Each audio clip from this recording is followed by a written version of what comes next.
Welcome back to another deep dive. Today we are doing something a little bit different, and I am genuinely excited about it. Usually we take a stack of articles, maybe some breaking news or a new piece of scientific research, and we try to find the signal in the noise. We try to figure out what matters. But today we are focusing on a single object. It is a massive object. It really is. It's a brick. It's square, it's heavy, and if you work in the creative arts, specifically animation, but honestly illustration or design too, you have probably seen this book sitting on a shelf. It might even be staring at you right now, judging you for not practicing your drawing enough. It is the monolith. We are talking, of course, about the Animator Survival Kit by Richard Williams, but we aren't going to try to summarize the whole 300-page piece because that would take a wind. Instead, we're doing a surgical strike. We are looking at one specific chapter, Chapter 19, the review. Which, on the surface, sounds like the most boring part of the book, right? Review? It sounds like the end of a high school textbook where you have a quiz to see if you were paying attention. But in this specific book, Chapter 19 is the Rosetta Stone. It is the moment where Richard Williams stops teaching you specific tricks, like how to draw a walk cycle or how to animate a bouncing ball, and starts teaching you a philosophy of how to work. It's the synthesis. It's the grand unified theory of animation. And before we dive into the diagrams, and there's some wild diagrams in this chapter, we should probably set the stage. Who was Richard Williams? Because he wasn't just an author, was he? No, absolutely not. He was a titan. He was the director of animation for Who Framed Roger Rabbit, which basically saved the entire industry in the late 80s. He won Oscars. But more importantly for us, and for this deep dive, Richard Williams was a bridge. A bridge between what and what? He came into the industry just as the Golden Age masters, the guys at Disney and Warner Brothers who literally invented the art form in the 1930s and 40s were retiring or dying. These were the 9 old men at Disney. Williams realized that these guys had all this tacit knowledge in their heads. They knew how to create life from pencil and paper, but nobody had really written it down in a systematic way. So he became the scribe. He became obsessed. He spent his life pestering them, learning from them, hiring them when nobody else would, and writing it all down. This book is that legacy. It's not just his ideas, it's the accumulated wisdom of the greatest animators who ever lived, distilled into a survival kit. That puts a lot of weight on this chapter. This isn't just a technical manual, it's a heritage site. Exactly. It's a living document of an entire art form. So let's get into Chapter 19, the review. I want to start right where he starts. There's a quote at the very beginning of this chapter that stopped me in my tracks. It's not by an animator, it's not by Walt Disney, it's by Rembrandt. Start with the things that you know, and the things that are unknown will be revealed to you. I love that. It feels less like an art instruction and more like a Zen koan. It feels almost religious. It is religious in a creative sense. Think about what it's addressing. It addresses the terror of the blank page. Whether you are an animator, a writer, a coder, or an architect, you know that feeling. You sit down at your desk, you have a blank sheet of paper or an empty timeline, and you have to create life from zero. That is the unknown. It's paralyzing. You sit there thinking, where do I even begin? How do I make this good? Exactly. The unknown is the final result. You don't know if it's going to be good, you don't know if it's going to be funny or sad or effective, and if you stare at that unknown, you freeze. Williams is using Rembrandt to tell us, stop looking at the unknown, look at the known. So what are the things that you know in this context? The structure, the mechanics, the process. You don't know if the scene will be magical yet, but you do know how to draw a storyboard. You do know how to draw a key pose. You do know how to time a chart. Williams is saying, don't try to conjure magic or inspiration out of thin air. You can't control inspiration, but you can control the procedure. If you build the scaffolding, the things you know, the magic will eventually arrive to fill it in. That is such a comforting thought. It takes the pressure off. You don't have to be a genius every second. You just have to follow the steps. Precisely. Trust the process, and the art will reveal itself. So our mission today is to crack that code. We're going to walk through the system he outlines to reveal the unknown. This chapter is dominated by 2 massive, complex, hand-drawn diagrams. One is called the procedure, and one is called the ingredients. And we are going to deconstruct them piece by piece. Let's start with the first one, the procedure. He has a headline for the section that I think is just delightful. It says, to make the soup. Yes, making the soup. Is that a standard industry term? If I walked into Pixar today and said, hey guys, let's make the soup, would they know what I'm talking about? Probably not. That is pure Richard Williams. But I think the culinary metaphor is very deliberate. Think about it. He could have said, building the engine or constructing the house. Right, assembling the asset. Those are engineering terms. Yeah. If you build an engine, you bolt part A to part B, and it works. It's mechanical. But animation, and I'd argue any great storytelling, is organic. Soup involves chemistry. That's true. You have a recipe, which is your structure, that's the engineering part. But then you have heat, you have reduction, you have the way flavors interact over time. Exactly. You can put all the right ingredients in a pot, but if you don't treat them with the right process, if you don't let them simmer, or if you add them in the wrong order, you just get hot, wet garbage. Williams is saying we need a rigid recipe to create an organic result. So let's look at the recipe card. He breaks this down into two massive brackets. The first one is red, and it's labeled planning structure. This is the rigid framework. Yeah. And step one is storyboard. The map. And notice the question he poses right there in the text. Designed already or rough? That's a crucial distinction. Why does that matter at step one, whether it's designed or rough? He is asking about the fidelity of the idea. A storyboard isn't just, guy walks into room, it's where is the camera? What is the lens? What is the lighting? Is the character design finalized? If you start animating a character but you haven't decided how long their legs are yet, or if they're wearing a trench coat or a t-shirt, you are going to drive yourself off a cliff 3 weeks from now. A bit limiting variables. Precisely. You cannot solve every problem at once.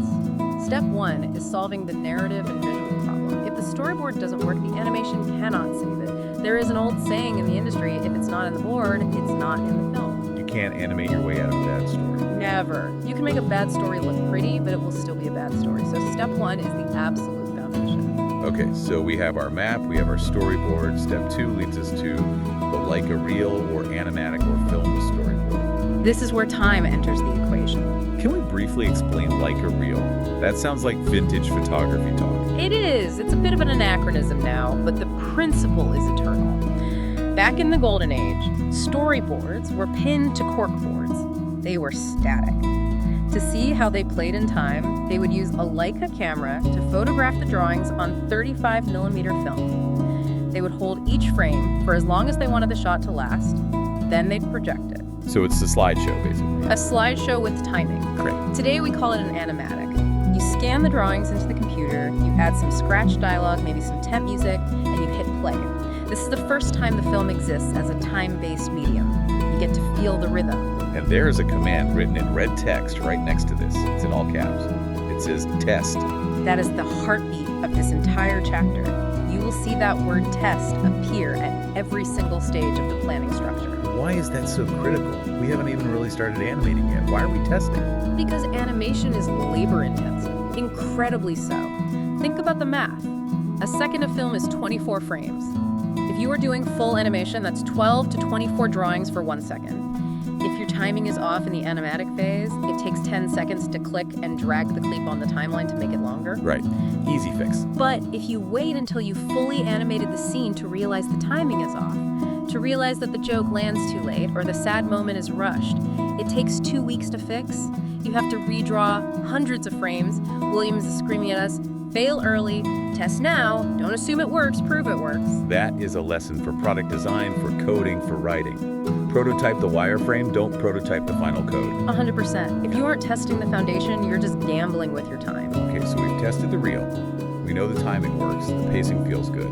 Now we move to step 3, planning drawings. The text describes these as usually small thumbnails. And there's this fantastic little doodle next to it of a dog biting a man. It's captioned, man bites dog. That doodle is doing a lot of heavy lifting. It's a funny little drawing. Why is it there? It represents the clear understanding of shot.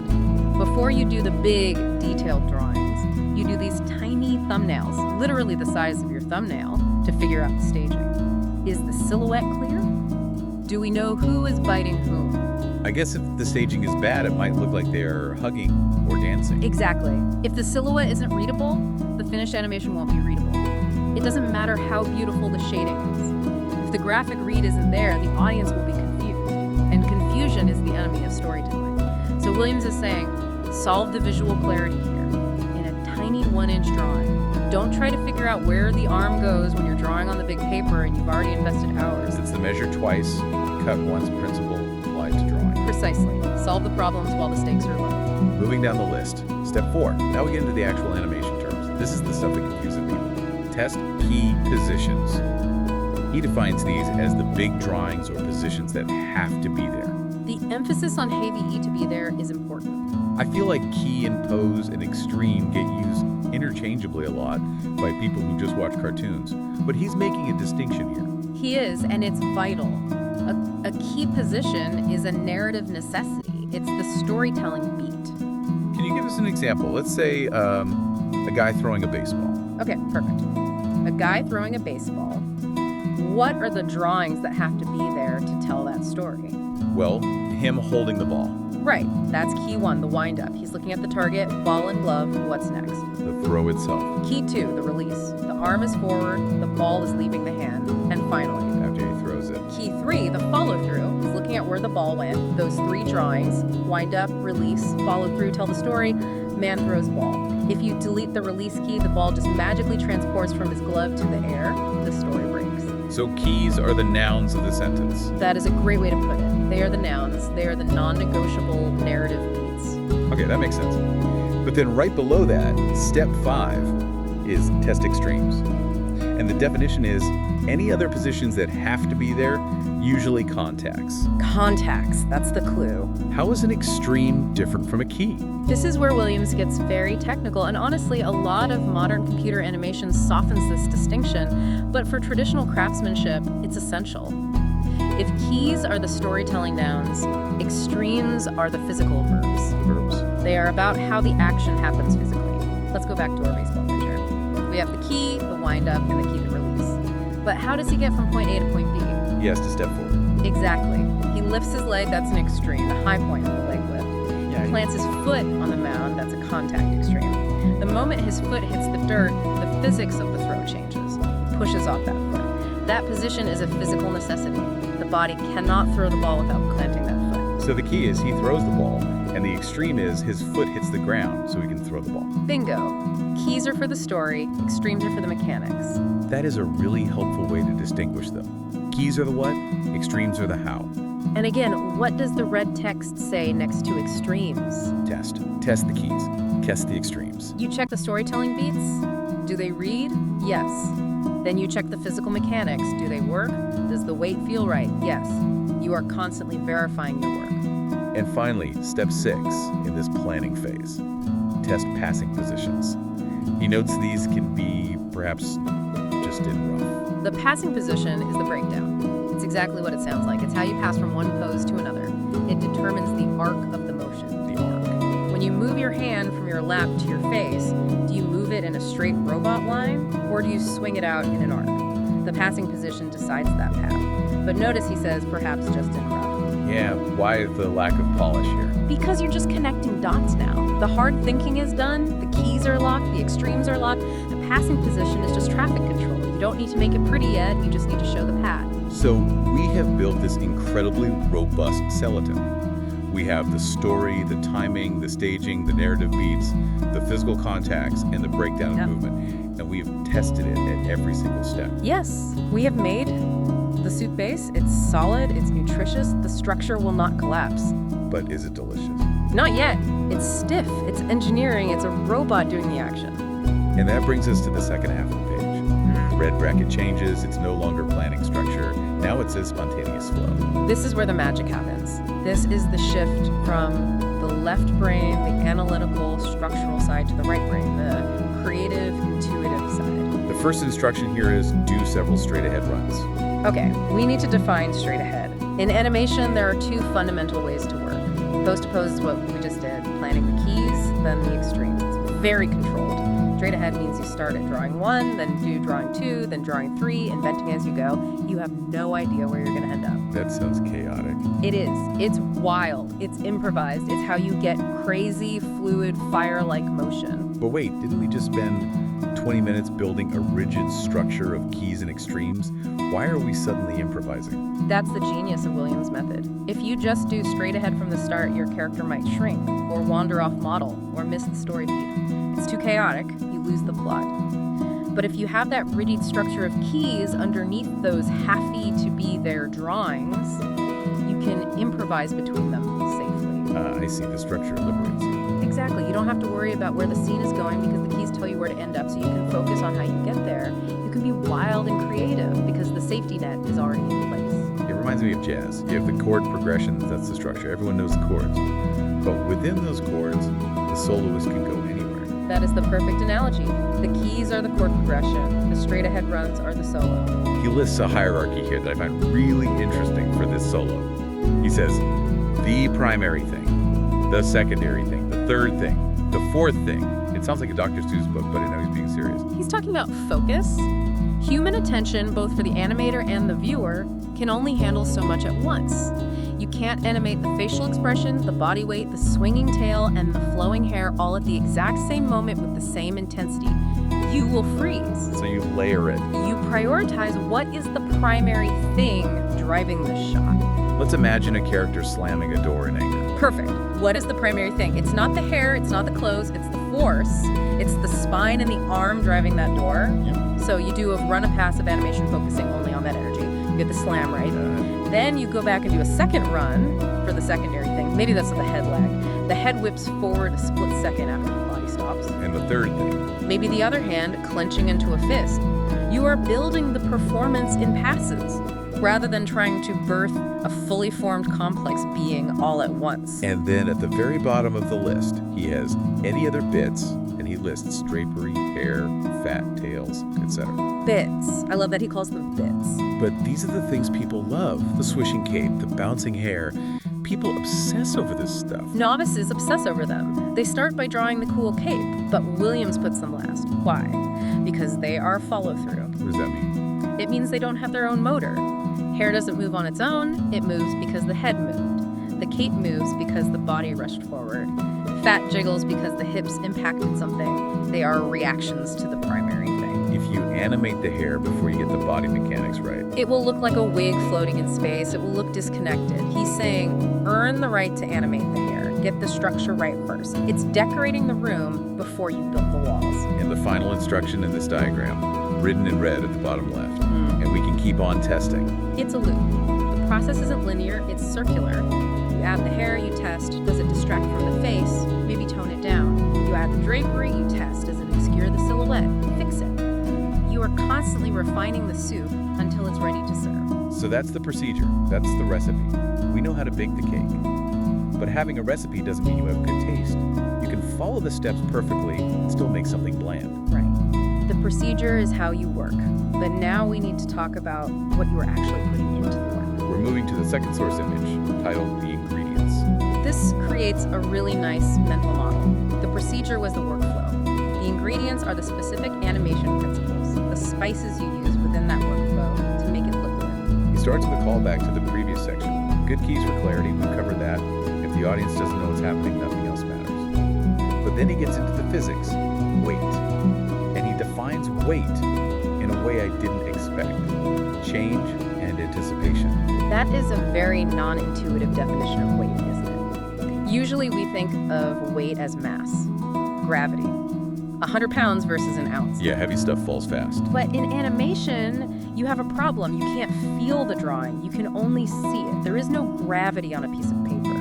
So how do you show weight? Oh. You show it by how hard it is to change the object's state. Change and anticipation. Exactly. Think about a ping pong ball. If I flick it, it flies instantly. It stops instantly. It has no resistance to change. Right. Now think about a giant boulder.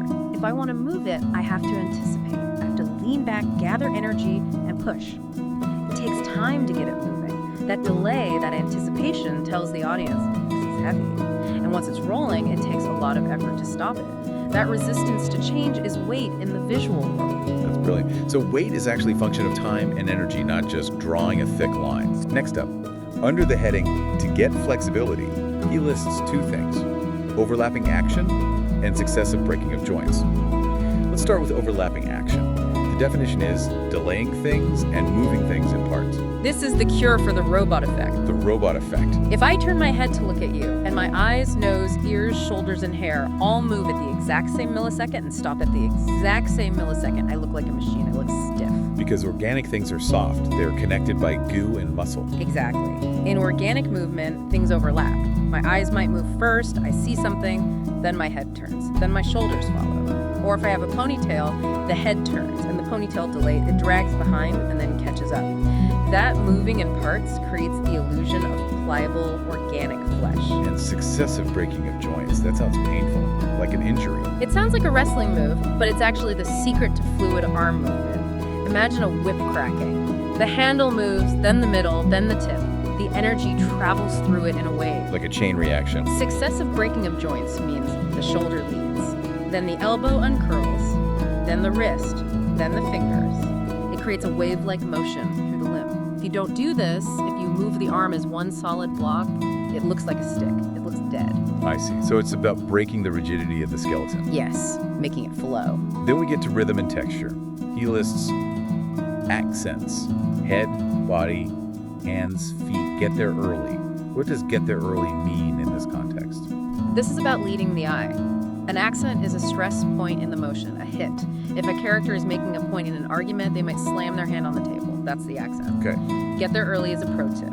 If you hit the pose exactly on the audio frame, the exact millisecond the sound happens, sometimes it feels late to the audience because it takes our brain a split second to process the image. If you hit the pose 1 or 2 frames before the sound, it feels crisp. It feels synced. It's about being decisive. Don't mush into the pose, hit the pose. And then stagger vibrations. That's texture, pure texture. What does that mean? Think of a character who is terrified, or freezing cold, or lifting something incredibly heavy. If you move them smoothly, it feels wrong.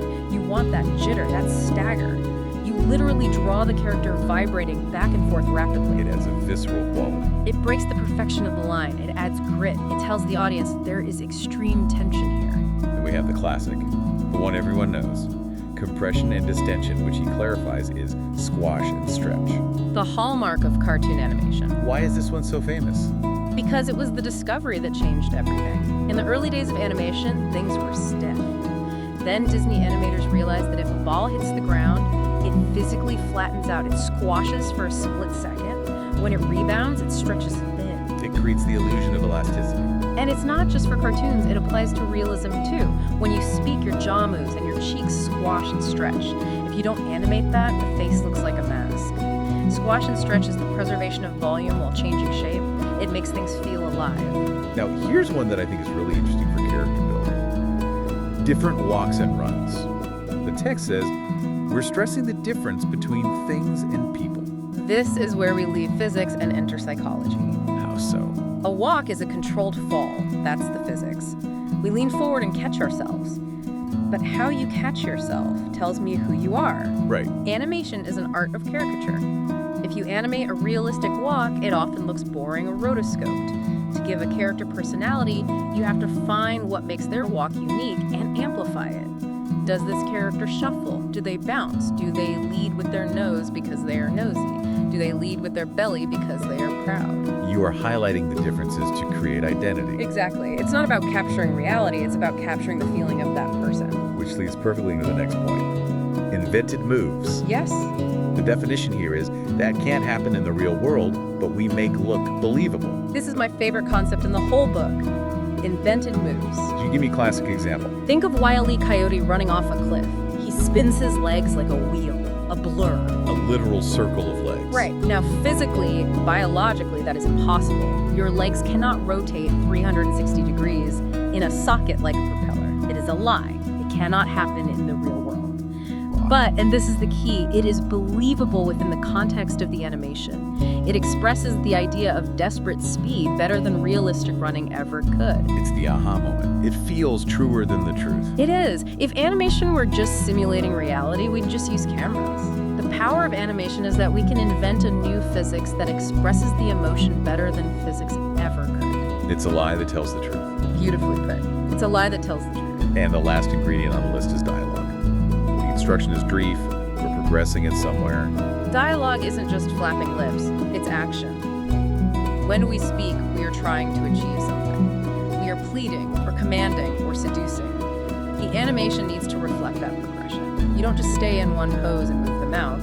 The body should be evolving with the thought process of the line. So we have the procedure, the recipe, and the ingredients, the tools. Now we reach section 4. The goal. What is all of this for? The text summarizes it perfectly. We're using all these things broadly or very subtly, meaning you can use squash and stretch like a sledgehammer, think Tom and Jerry, or like a scalpel, a subtle facial tick in a Pixar film, but the tool remains the same. And then there's this sentence. All this is the anatomy to enable us to give the performance, sustain it, and make it compulsive viewing. Compulsive viewing, that is the metric. Not realistic, not technically correct. Compulsive, can the audience look away? We learn the anatomy, the technical ingredients, solely so we can deliver a performance that grabs the viewer by the collar and doesn't let go.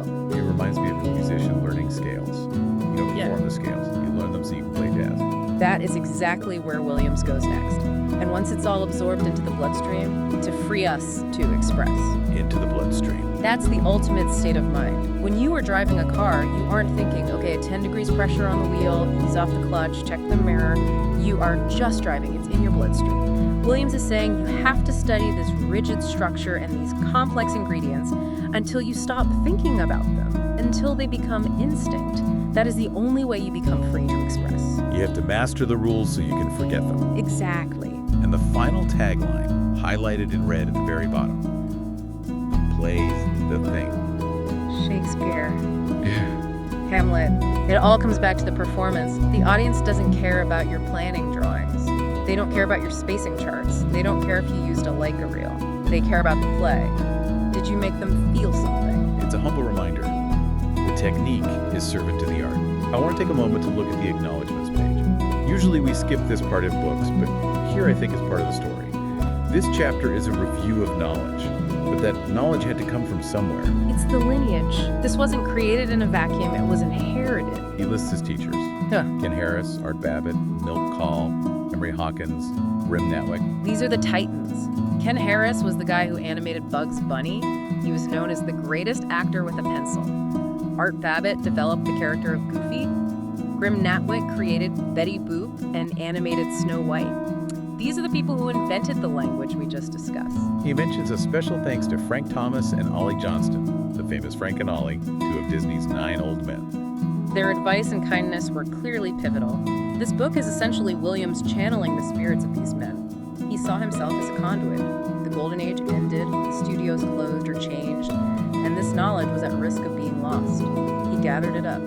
There's a note about his relationship with the Disney studio being a lifelong, 1 foot in and 1 foot out relationship. That's very telling. Williams was a maverick. He was fiercely independent. He directed The Thief and the Cobbler independently for decades. But he respected the Disney craft immensely. He needed their knowledge, but he needed his own freedom. That tension, I think, made him the perfect person to write this book. He was an insider-outsider. And he thanks his production team for coping with his unorthodox format and crazy demands. I can only imagine. The book is handwritten, it's full of drawings. It must have been a nightmare to lay out and print. But that unorthodox format is why it works. It doesn't feel like a textbook, it feels like a sketchbook. It feels like you're looking over his shoulder. It really does.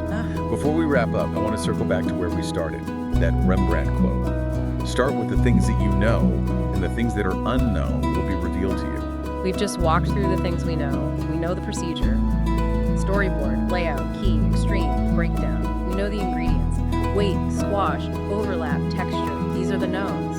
And if you apply them, if you actually do the work, make the soup, test at every stage, the unknown is the performance that emerges. The character comes alive. And suddenly, they do something you didn't plan. They make a face you didn't expect. That's the revelation. But you only get there by doing the heavy lifting first.